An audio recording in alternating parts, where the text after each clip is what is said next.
Baik, saudara-saudara semua, berikut akan saya berikan soal yang akan menjadi bahan latihan buat saudara-saudara semua buat pertemuan kali ini.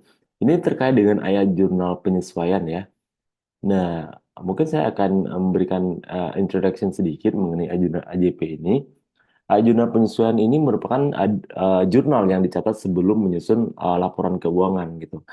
Nah, gunanya yaitu agar posisi keuangan nanti bisa di-adjust sesuai dengan kondisi yang paling real di akhir periode gitu.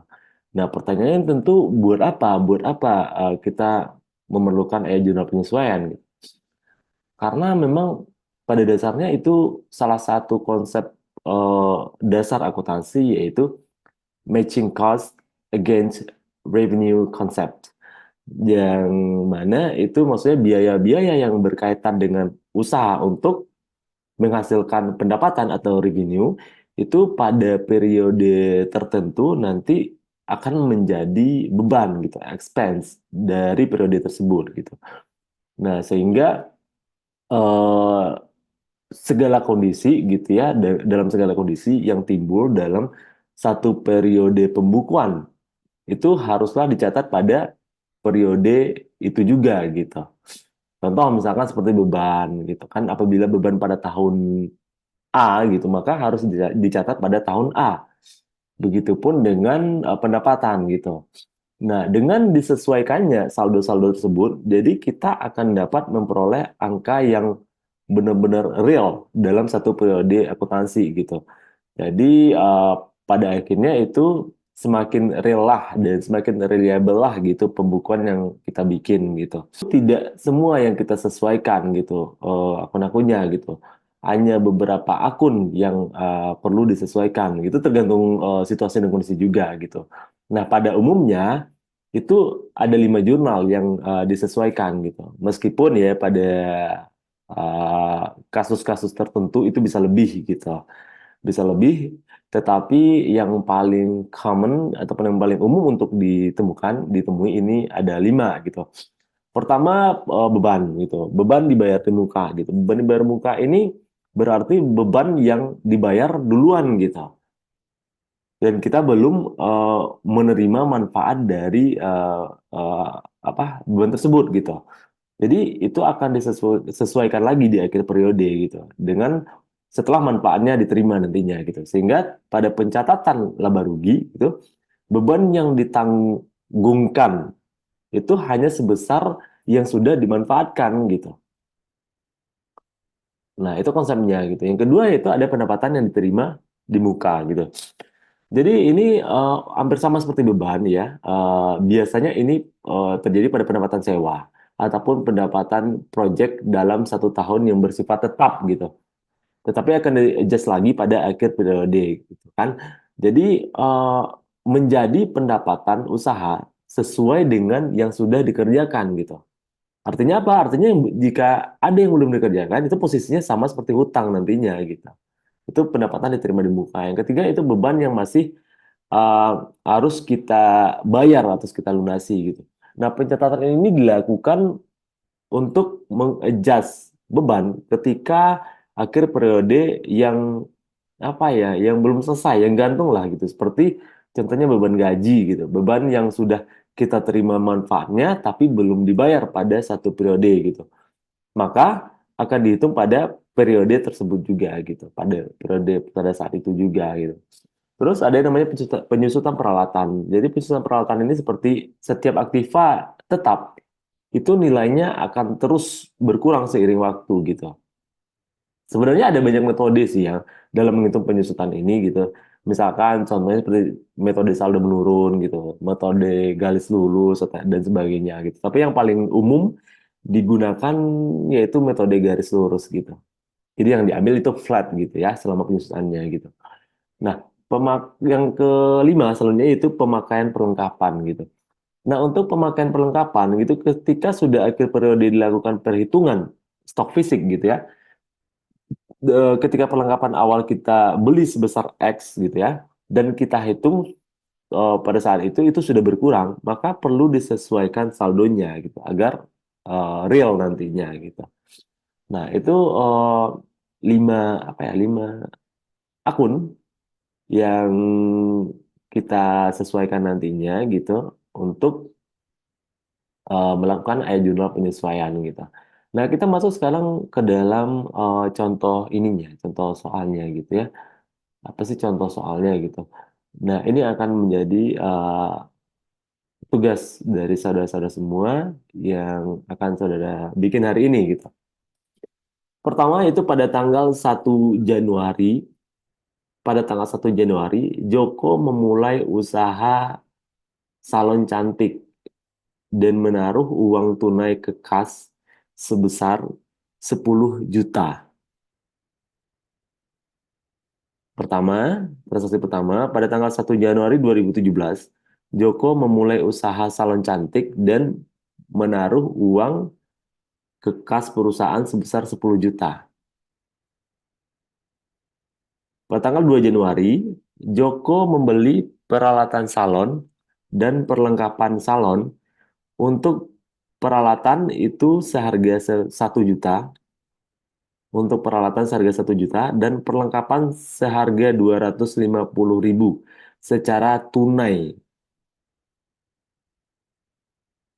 Pada tanggal 3 Januari, bayar sewa tempat untuk salon sebesar 2 juta selama setahun secara tunai.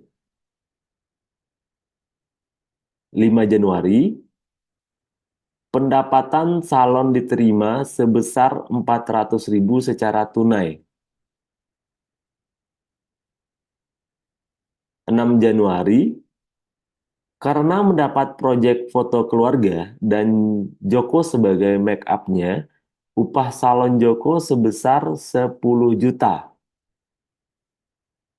10 juta, namun dibayar sebagian dulu sebesar 3 juta secara tunai dan akan dilunasi selesai pekerjaannya nanti gitu. Terus 9 Januari adanya pengerjaan makeup artis kepada Ibu Rita, namun pembayaran akan dilakukan di tanggal 29 Januari sebesar 1.200.000. Saya ulangi, 9 Januari adanya pengerjaan makeup artis kepada Ibu Rita, namun pembayaran akan dilakukan di tanggal 29 Januari sebesar 1.200.000. Selanjutnya 16 Januari, Joko membeli perlengkapan salon kepada UD Salma. Namun UD Salma memberikan waktu pembayaran hingga bulan depan sebesar 1.500.000. 20 Januari, membayar biaya telepon dan listrik sebesar 900.000 secara tunai. 22 Januari, membeli perlengkapan kantor sebesar 150.000 dan peralatan kantor seharga 2 juta secara tunai. 23 Januari, Joko mengambil uang untuk kepentingan pribadi sebesar 150.000 secara langsung. Itu tanggal 23 Januari.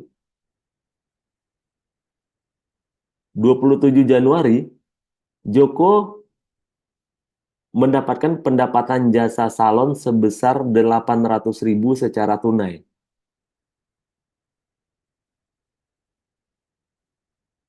28 Januari, Joko membayar utangnya yang terjadi pada tanggal 16 Januari sebesar 1.500.000 secara tunai.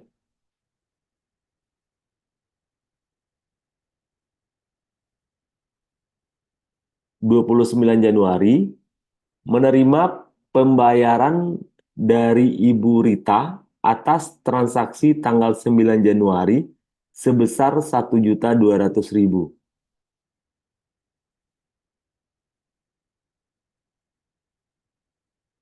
Saya ulangi, 29 Januari, 29 Januari ini ada dua transaksi ya.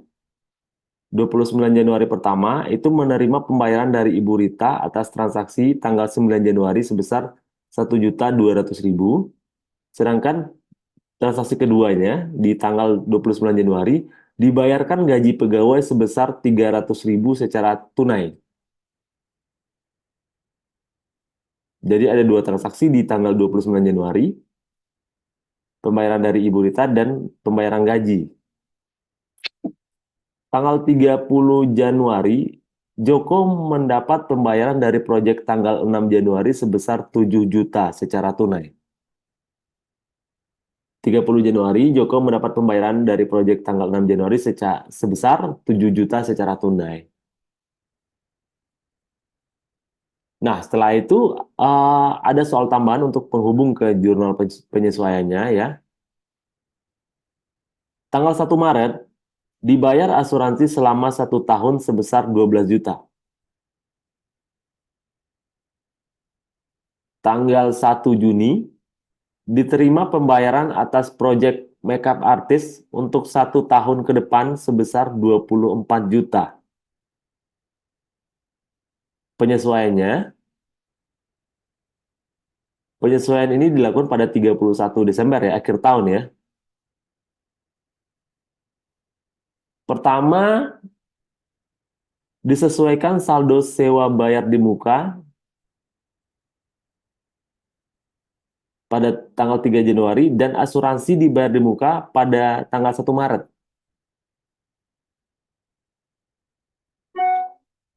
Penyesuaian pertama, disesuaikan saldo sewa dibayar di muka pada tanggal 3 Januari dan asuransi dibayar di muka pada tanggal 1 Maret.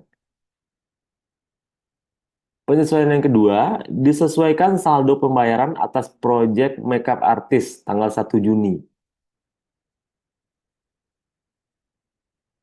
Penyesuaian yang ketiga, karyawan gajian setiap hari Senin, di mana Senin itu jatuh pada tanggal 2 Januari. Sehingga beban gaji selama 1 bulan Desember itu disesuaikan sebesar 700.000. Tanggal 31 Desember yang ke 1, 2, 3, 4. Yang keempat, peralatan disusutkan selama 5 tahun dengan metode garis lurus. Penyesuaian yang kelima, pada akhir periode dicek stok ternyata perlengkapan tersisa 1.200.000.